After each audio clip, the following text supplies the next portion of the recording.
এখানে এই বৃদ্ধ ফকির লোকটি গাড়িতে একটি জিনিস ফেলে দিয়ে দৌড় মারে। ছেলেটি বলে, তুমি এটা কি দিলে, দাঁড়াও। মেয়েটি বলে, কে ও? ছেলেটি বলে, তুমি গাড়িতেই থাকো, আমি আসতেছি। ছেলেটি গেলে মেয়েটি ওই জিনিসটি খুলে দেখে কিছু খুচরো টাকা।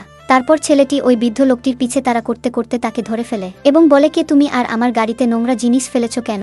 এই বলে তাকে টানাটানি করতে মেয়েটি সেখানে আসে এবং বলে, এখানে কিছু টাকা রাখা ছিল। ছেলেটি বলে, এটা টাকা ছিল। তারপর মেয়েটি ওই বৃদ্ধ লোকটির দিকে তাকালে তাকে চিনতে পাই। বৃদ্ধ লোকটি একটি অফিসের পাশে ভিক্ষা করছিল।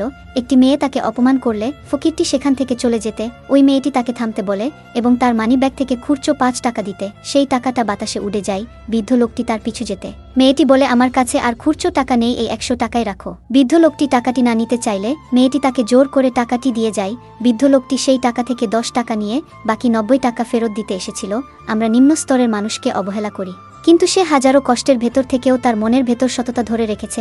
তাদের আপন মানুষ থাকে না, তাদেরকে একটু আপন ভাবুন, তারা সুন্দরভাবে জীবন যাপন করতে পারবে।